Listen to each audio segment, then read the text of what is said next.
Hello and welcome back to the channel. At the time of recording this, it is Thursday and the World Cup starts this evening. But more importantly, this weekend we have the round 2A and 2B games of the All-Ireland Football Championship.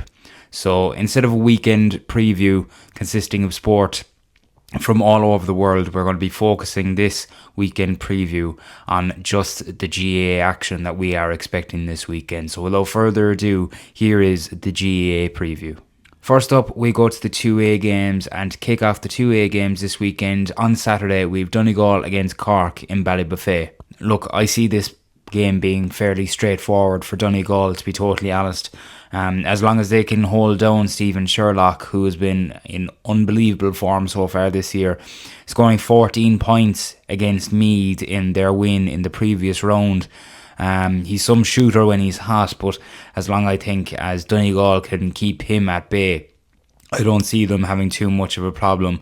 The last time that Donegal played in their own backyard, was, of course, against Down in the Ulster quarter-final, and they got some fright that day.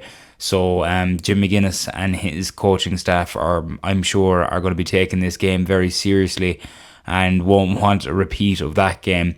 So I can see this going only one way, and in the way of Donegal. Next up then in 2A, we have Louth against Armagh in Louth. Louth, I suppose, didn't really show themselves in the best light in Leinster, losing in the semi-final against Dublin by 10 points. But then, of course, they turned around, and in the round 1 of the championship, they went on to beat Dublin in Croke Park by 3 points in dramatic fashion.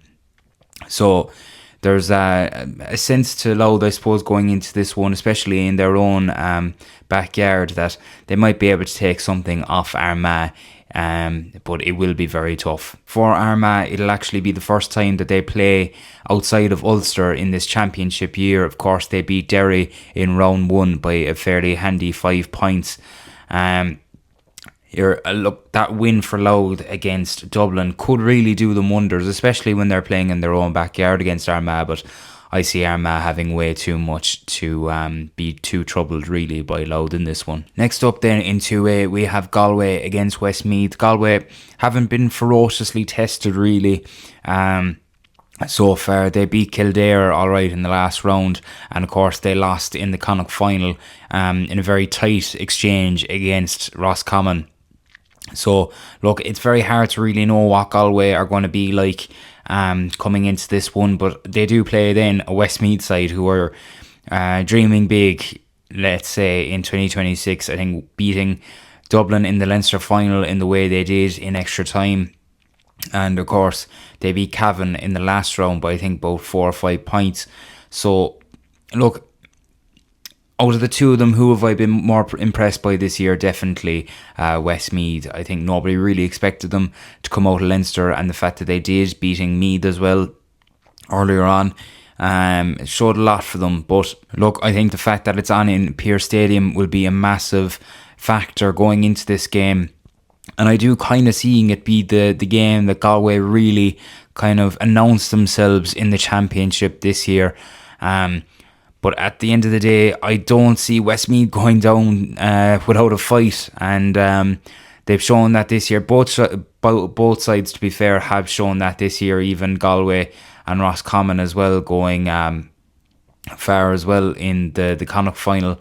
So look, I don't think it's going to be a walkover in any way for Galway. Westmeath are going to come there to keep going in 2026, as I said.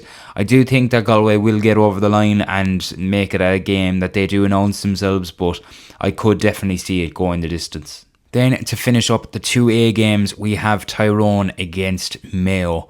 Tyrone, I suppose, they haven't been really seen since mid-April because of being knocked out of the Ulster Championship very early on. Look, they took their time to dust themselves off. They beat Roscommon away by a point, which was a very impressive win, considering how Roscommon have done so far this year. That was a very impressive win for Tyrone.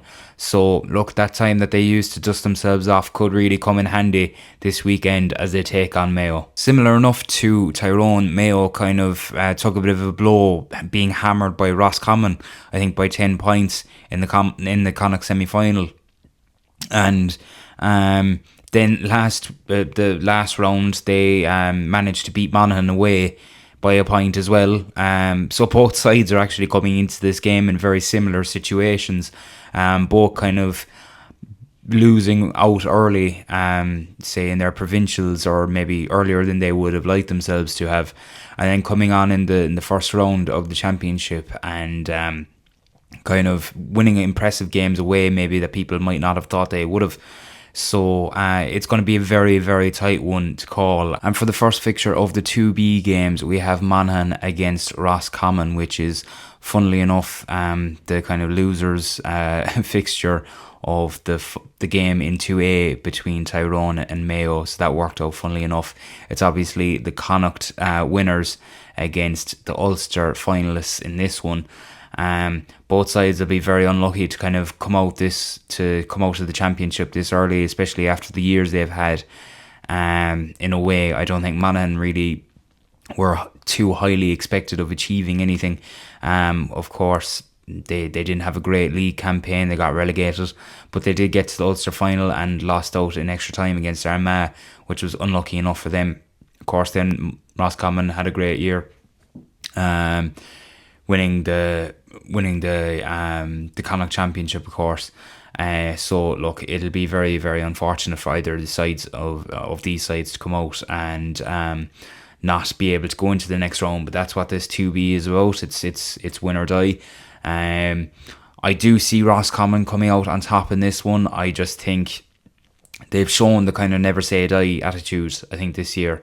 And I know I could just be talking about one game in that Connacht final in comparison to Monaghan, who've, I suppose you could say, have had a never say die attitude either, especially out of the fact that nobody would have talked about them in the slightest going even into this championship of how they played in the league.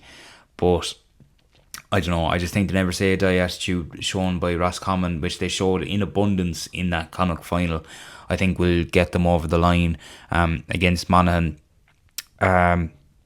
Even though it's going to be a tough one for them at the end of the day, like, it's on in Monaghan, it's not going to be very easy for Roscommon to get over them, but I do see Roscommon doing it. Then we have Kildare against Kerry, of course. Yeah, Kerry in the 2B.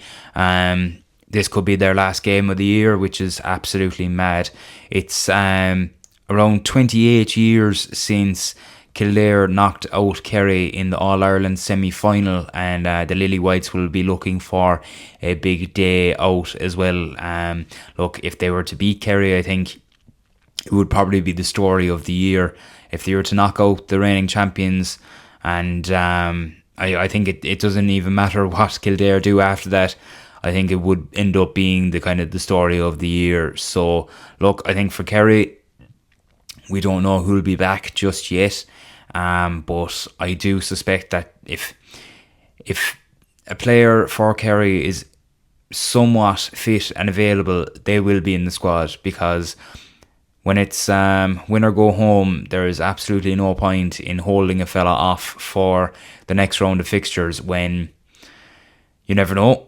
It could be all said and done straight away on Saturday and Kerry could be sent packing by Kildare. So I don't really see Jack O'Connor holding off on too many lads who might just be a bit of a flight risk of bringing to Kildare. Now, I know he'll have his advice from his physios and things and team doctors of who can play and who can't, but I think if Kerry really need to win the game, of course, and then really need to win every game now from now on, but I don't see a real reason in holding off players if they are somewhat available to him.